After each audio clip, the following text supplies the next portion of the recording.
আসসালামু আলাইকুম প্রিয় দর্শক, দর্শকের কথা অনুষ্ঠানে আপনাদের সকলকে আমন্ত্রণ জানাচ্ছি। বেশ কয়েকদিন বিরতি দিয়ে আবার দর্শকের কথা নিয়ে বসলাম।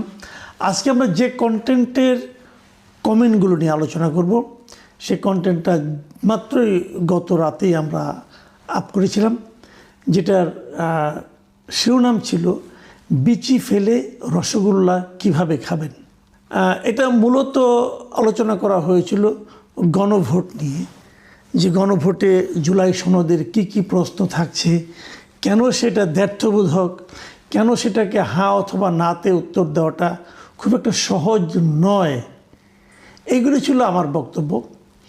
এবং সেই গণভোট যখন সরকারি অর্থ ব্যয়ে প্রচারণা চালানো হয়, তখন সেটা নৈতিকতা বিরোধী হয় কি না এই প্রশ্নটাও আমি তুলেছিলাম। যে সমস্ত কমেন্ট এখানে এসেছে, আমি অনেকগুলি কমেন্টই পড়বো ইচ্ছা করে। আজকে আমার ব্যাখ্যা বেশি একটা থাকবে না, তারপর আমি আপনাদের এগুলো পড়ে শোনাচ্ছি। প্রথম যে কমেন্টটা পড়ছি সে লিখেছেন নীলপরি। তিনি লিখেছেন, মাসুদ কামাল ভাই, আপনার কাছে রিকোয়েস্ট, জনগণকে বিভ্রান্ত করেন না। বাংলাদেশের রাজনীতিবিদরা কেমন আপনি ভালো করে জানেন, আমরাও জানি। যে যার সুবিধা মতো সংবিধান এবং আইন প্রণয়ন করে, কথা দিয়ে কথা রাখে না। সেখানে কিভাবে ভাবলেন বিএনপির 31 দফা বাস্তবায়ন করবে?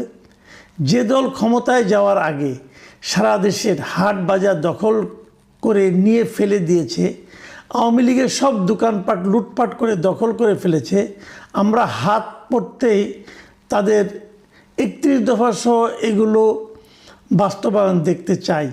বিভ্রান্ত সরায়েন না প্লিজ, বিভ্রান্তি ছড়িয়েন না প্লিজ, হবে আর কি, একটু বানানোর ঝামেলা আছে। দেখুন ভাই, আমি আসলে বিভ্রান্তি ছড়াচ্ছি না। আমি এটাও বলিনি যে তারা 31 দফা যেটা দিয়েছে তার সব বাস্তবায়ন করবে। আমি বলতে চেয়েছি যে সেই জিনিসটা হলো, তারা যেহেতু কিছু জায়গায় নোট অফ ডিসেন্ট দিয়েছে, তারা যেগুলো আপত্তি করেছে সেগুলো আপনি জোর করে বাস্তবায়ন করতে চাচ্ছেন কেন? আর আপনারা যে বলেছেন যে না ভোট দিলে কিছুই পাবেন না, সেক্ষেত্রে আমি এটা বলেছিলাম যে এর অনেক কিছুই তো 31 দফায় আছে, তাহলে কিছুই পাবেন না এটা আপনি ভাবছেন কেন? ধরেন না ভোট দিল, বিএনপি ক্ষমতায় আসলো, বিএনপি তাদের 31 দফার থেকে বেশ কিছু বাস্তবায়ন করলো, কিছু করলো না। এখন যেগুলি বাস্তবায়ন করবে সেগুলো যদি এই সংস্কারের সঙ্গে মিলে যায়, তাহলে কিছুই পাবেন না, এই কথা তো বলার কোনো মানে হয় না। বরঞ্চ এভাবে আরও মানুষকে ভয় দেখানো হচ্ছে, এই কথাটা আমি বলেছি। আরবি ব্রোকেন হার্ট লিখেছেন, হ্যাঁ বা না সেটা তো পরের কথা। আমি থাকি সৌদি আরব, ভোট দিতে পারবো কি না তাই জানি না, কারণ পোস্টাল ভোট নিয়ে যেসব খবর পাচ্ছি তাতে আমার ভোট যে আমি দিতে পারবো কি না তাও বিশ্বাস করতে পারছি না। আলী হায়দার কাঞ্চন লিখেছেন, বাংলাদেশের মানুষ আগেই ভালো ছিল, এটা এখন গ্রামের মানুষের মুখে মুখে। আমাদের সরকার এবং রাজনৈতিক দলগুলো বুঝেও না বোঝার অভিনয় করছে। দেশের মানুষ বুঝে গেছে আগামী নির্বাচন কেমন হবে, জাস্ট তামাশা।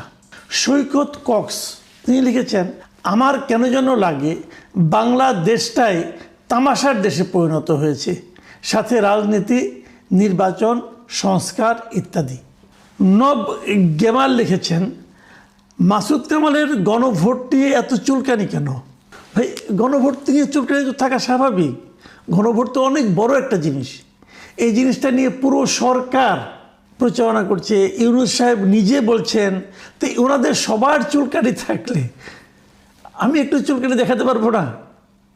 ঠিক আছে, আমার চুলকানি নিয়ে আপনারই ব্যথা চুলকানি কেন, এটা বলুন ভাই। এটা একটা বড় ইস্যু, এটাকে একদম ইগনোর করেন না।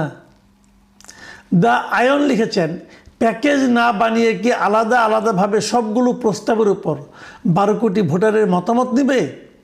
40টা বিষয়ে সব রাজনৈতিক নেতারা একমত, কিন্তু 12 কোটি ভোটার কি একমত? ইউনূস পারফেক্ট কাজ করতেছে, যাতে করে ভবিষ্যতে যেই ক্ষমতায় আসুক পাগলের মতো চুরি করতে না পারে। ভাই, আপনার এই কথাটা আমি খুব ইন্টারেস্টিং মনে হয়েছে। আমি একটা জিনিস আপনাকে বলি, সবগুলি প্রস্তাবের উপর কিন্তু 12 কোটি মানুষের আলাদা করে মতামত নেওয়া সম্ভব না। ঠিক আছে, তো সবগুলি প্রস্তাব নিয়ে তো গণভোটও করার দরকার নাই। এই সবগুলো তো সংসদেই পাস হতে পারে। আপনাকে প্রত্যেকটা সবগুলি একত্র করে প্যাকেজ করে আপনি গণভোটে দেবেনই বা কেন? আরেকটা জিনিস হলো যে রাজনৈতিক দলটা একমত হলে কি 12 কোটি ভোটার একমত, এটাও একটা দুর্দান্ত কথা।